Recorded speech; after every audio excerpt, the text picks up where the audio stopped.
Hansel and Gretel. There once was a poor woodcutter who lived by the edge of a forest with his children and his new wife. His two children, a boy and a girl, were called Hansel and Gretel. The family were very poor. Sometimes they couldn't even afford food.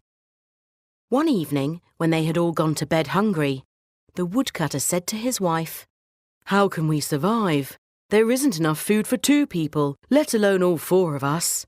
I'm afraid we will all starve." "Then we will send the children away," said the stepmother. "I will take them into the forest and leave them there. They can find food for themselves, or find a new family to live with. Then there will be enough food for the 2 of us." The woodcutter didn't want to send his children away, but he finally agreed to the plan. Upstairs, Hansel had overheard everything. Luckily, he had a cunning plan. As soon as his parents went to sleep, he crept out into the garden and filled his pockets with little white stones. The next morning, the stepmother shook the 2 children awake. Get up, you lazy children," she said. "We have to go into the forest to look for food."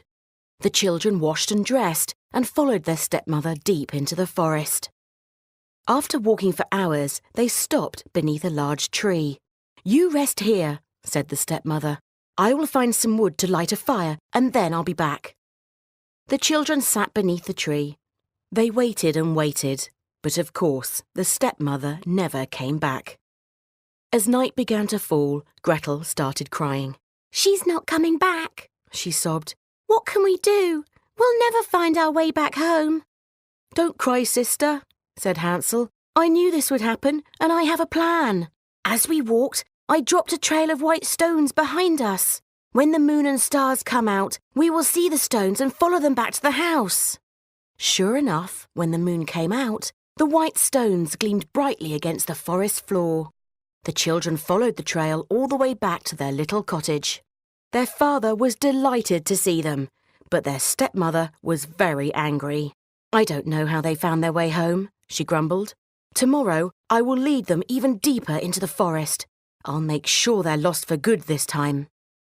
So the next morning she shook the children awake even earlier. Get up, she said. "We're going back into the forest." Each child was given a slice of bread for breakfast. Gretel was starving, so she ate hers hungrily. But Hansel stuffed his slice into his pocket. As they walked into the forest, he took the bread out of his pocket, and every few steps he dropped a piece of bread behind him to mark the path. When they reached a little clearing, the stepmother said, "You sit here, I will find us something to eat and then I'll be back." Then she disappeared into the forest. This time, they both knew she wouldn't be back. Gretel was very frightened, but Hansel told her about the bread trail. They waited again for the moon to rise, but when it did, they couldn't see a single crumb of bread. The forest animals must have eaten it all.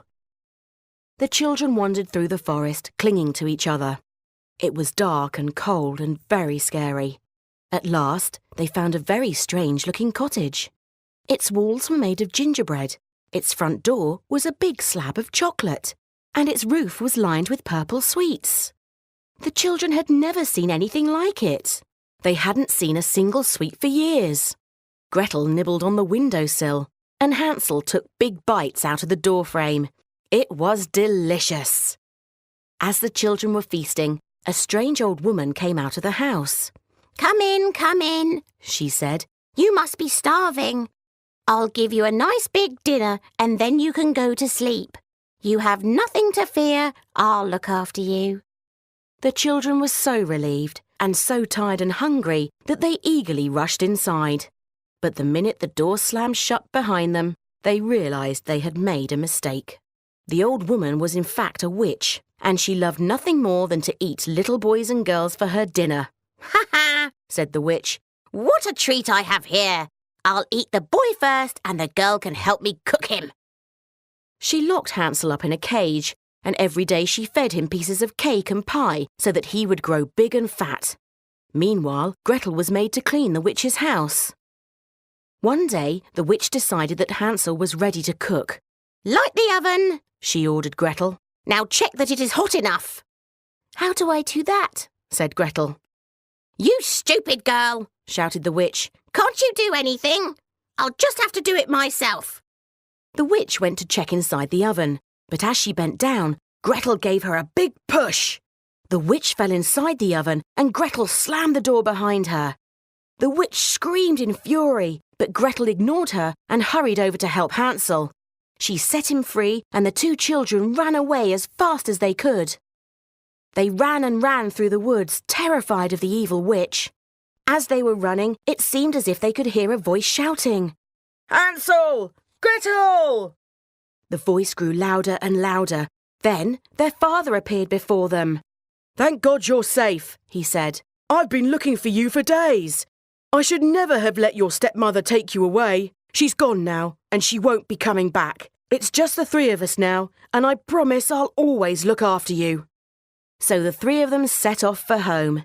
They were still poor, and there might be hungry times ahead, but they were a family again, and they knew they would always be there to look after each other. The end.